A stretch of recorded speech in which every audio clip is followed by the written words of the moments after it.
la chose qui me semble la première chose à comprendre entre les différences homme-femme, donc masculin-féminin, c'est le fonctionnement. Il faut savoir que le masculin a un fonctionnement qui est basé sur la logique pure.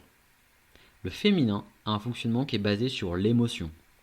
Si je dois prendre deux extrêmes des deux côtés, un homme qui va être dans la logique pure, ça va être un psychopathe. C'est-à-dire que ça va être un mec qui va être froid et bourrin. C'est-à-dire qu'il va être tout le temps dans la prise d'action, mais avec un calcul qui va être hyper froid et sans émotion. Ce qui est du coup un putain de psychopathe. Et côté femme, ça va être le fonctionnement basé à 100% sur l'émotion.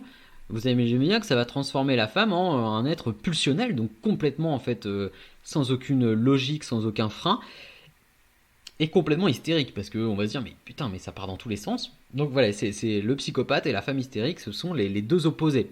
Alors c'est pour ça qu'on n'est jamais 100% de l'un ou de l'autre, hein. C'est pour ça que si vous êtes totalement déséquilibré, à savoir 100% homme ou 100% femme, ça va être la merde les gars, parce que vous avez besoin des deux essences pour fonctionner.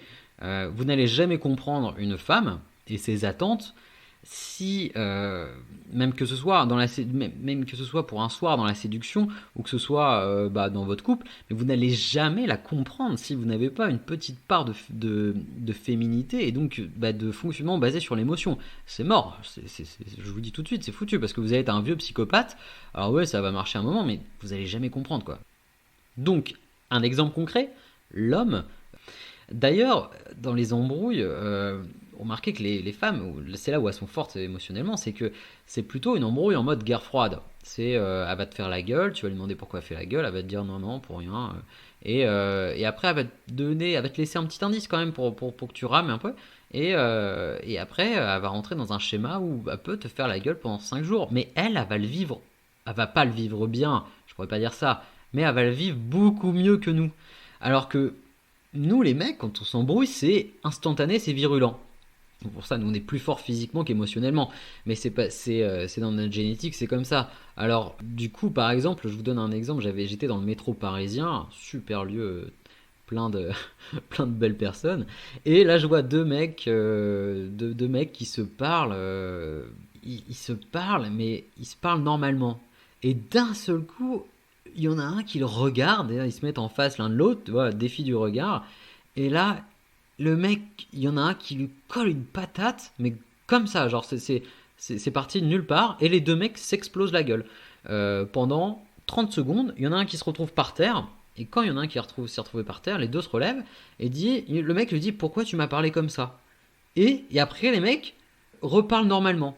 Vous voyez, ça n'existe pas ça n'existe pas chez les femmes, ce type de comportement. On a plus le côté drama queen, quoi, genre la fille qui va s'embrouiller avec ses potes, qui va vivre des trucs où elle se parle plus pendant 4 semaines, puis après elles redeviennent les bestes.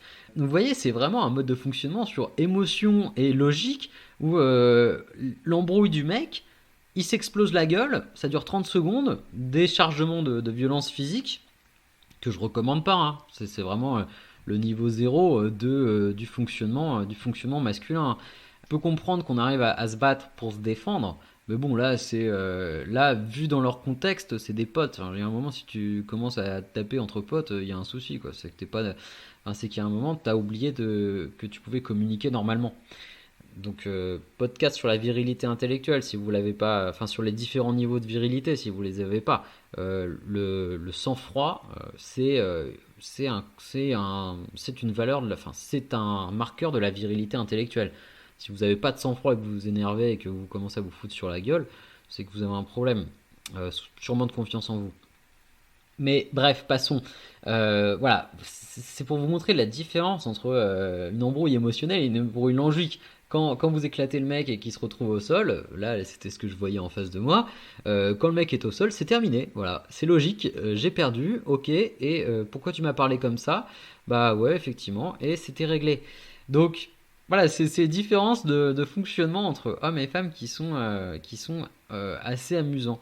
Et mais d'ailleurs, en fait, ce truc de langage logique pour l'homme et de langage émotionnel pour la femme, ça pose quand même des problèmes de compréhension, en fait. Parce que là, on communique, il faut savoir que Si vous avez une embrouille ou si vous essayez de comprendre une pote qui est sans dessus dessous ou vous essayez de parler avec, je sais pas, votre mère et que vous vous rendez compte qu'en fait elle est beaucoup plus émotionnelle et que vous essayez de la ramener sur un terrain logique, c'est mort en fait. Ça ne marchera pas. C'est deux canaux de communication qui sont différents. Vous êtes, je sais pas, si vous êtes, c'est comme si vous essayez de parler de voiture à un mec euh, qui n'a jamais vu de voiture. En fait, vous expliquez un truc, il comprend pas, quoi. Genre, de quoi tu me parles, frère?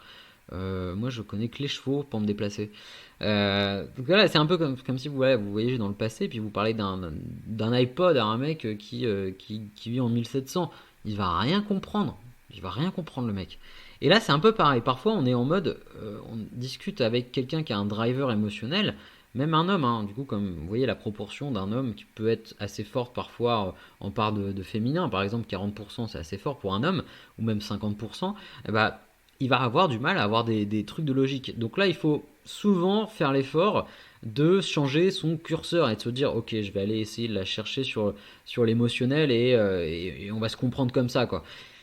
Et d'ailleurs, je trouve que c'est souvent l'homme qui fait l'effort en passant de la logique à l'émotionnel et rarement l'émotionnel qui passe vers la logique. Mais bon, après, ça, c'est des questions de discussion, d'ouverture d'esprit, de se mettre à la place de l'autre, etc. Donc, ça, après, ça dépend vraiment des personnes, c'est difficile de généraliser là-dessus. Bonjour, c'est Baptiste. Tu viens d'écouter un extrait de l'épisode du podcast de Virilité intellectuelle. Tu peux retrouver l'ensemble de cet épisode directement dans la description de cette vidéo. Tu peux également trouver les autres épisodes de Virilité intellectuelle sur cette chaîne ou encore sur Apple Podcasts, Spotify ou encore Deezer. N'hésite pas à t'abonner si le contenu t'intéresse, je publie un épisode par semaine. Je te souhaite une très bonne journée ou une très bonne soirée.